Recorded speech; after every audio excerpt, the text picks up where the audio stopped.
Hello everyone, welcome to mini blog by Tanushree. আজকে second পর্বে চলুন অস্ট্রিয়ার আরও কিছু পার্ট আপনাদের দেখায়, কিন্তু পুরো ভিডিওটা আমি একসাথে আপলোড করতে পারবো না, অনেক বড়, অনেক কিছু কাটার চেষ্টা করেছি কিন্তু পারিনি, তাই এটা দুটো খণ্ডে আপলোড করব। কখনো কি এমন কোনো জায়গা তোমরা গিয়েছো যেটা বাস্তবের থেকেও বেশি স্বপ্নের মতন লাগে? আমিও যাইনি যতক্ষণ না অস্ট্রিয়ার হালস্টাটে পৌঁছালাম। বরফে মোড়া চারিধার, নিস্তব্ধ হাওয়া, আর ঠিক মধ্যিখান দিয়ে আমি হাঁটছিলাম, সময়ের বাইরে আর স্বপ্নের ভেতরে, যেন মনে হচ্ছিল চারিপাশটা।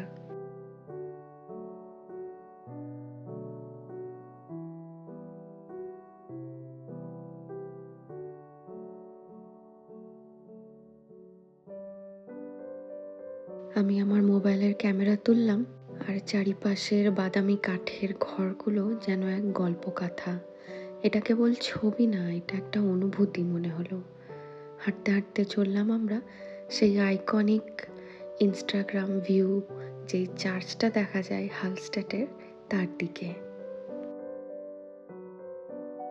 চারিদিকে শুধু সাদা, গ্রামটা যেন ঘুমিয়ে আছে, আর আমি তার স্বপ্নে হাঁটছি লেকের দিকে, চার্চের সামনে। হালস্টেট কিন্তু একটা ভিলেজ এদের, আর এখানে অনেক মানুষেরও বসতি। এখানে ঢোকার আগেই লেখা থাকে যাতে আমরা বেশি নয়েজ না করি, কারণ এখানে অনেক মানুষ যেহেতু থাকেন তাদের অসুবিধা হবে, এত ট্যুরিস্টরা এখানে ঘুরতে আসে। তারপর হাঁটতে হাঁটতে আমার যেন গল্পের বই খুলে গেল এই লেকের সামনে এসে। নীল লেকের ধারে দাঁড়িয়ে চারিদিক সাদা বরফ, আর তার মাথার ওপরে ঘুরে বেড়ানো মেঘ। ক্যামেরা আমি বের করলাম, কিন্তু মন বলল, তুই এই ছবি তোলার চেষ্টা করিস না, এই মুহূর্তটা কেবল অনুভব কর। তুষারের ভেতরে দাঁড়িয়ে আমি স্থির হয়ে গেলাম চারিদিকটা দেখে। কেউ যদি জিজ্ঞেস করে পৃথিবীতে সত্যি কি ফেরিটেল আছে, আমি বলবো হ্যাঁ আছে, এই গ্রামটা তার প্রমাণ। আমরা ধীরে ধীরে এগিয়ে গেলাম সেই চার্চের দিকে, আর এই সেই আইকনিক চার্চের হালস্টেট ভিউ, পুরো তুষারে মোড়া, পুরো এক ড্রিমই ছিল আমার কাছে। এই পুরো ভিউটার দিকে তাকিয়ে বুঝলাম প্রকৃতি কখনো কখনো এমন নীরবতা উপহার দেয়, যেখানে নিজের মনকেও স্পষ্ট শোনা যায়। বরফে ঢাকা রাস্তা ধরে কয়েকটা মিনিট গাড়ি চালিয়ে আমরা পৌঁছালাম এয়ারবিএনবিতে। বাইরে ঠান্ডা, কিন্তু দরজা খুলেই যে উষ্ণ আমাদেরকে জড়িয়ে ধরলো।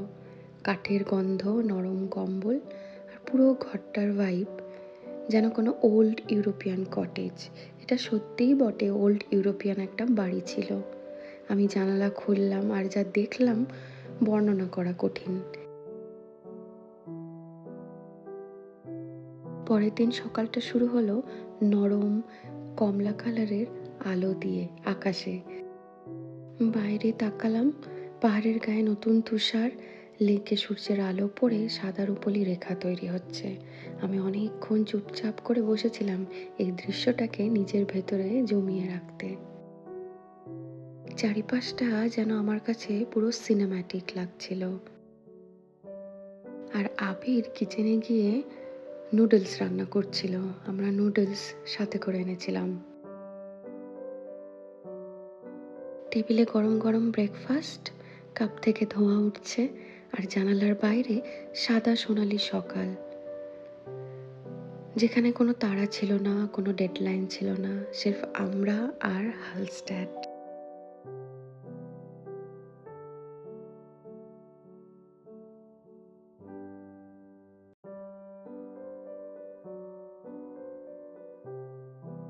ছেলে ঘুম থেকে ওঠাতেও ওকেও নিয়ে আমি একটু বেরোলাম ব্যালকনিতে। ব্রেকফাস্ট শেষ করে আমরা বেরোলাম লেকের পাশ দিয়ে হাঁটতে হাঁটতে। চারিপাশের সৌন্দর্যটা যেন আরও বেড়ে গেল।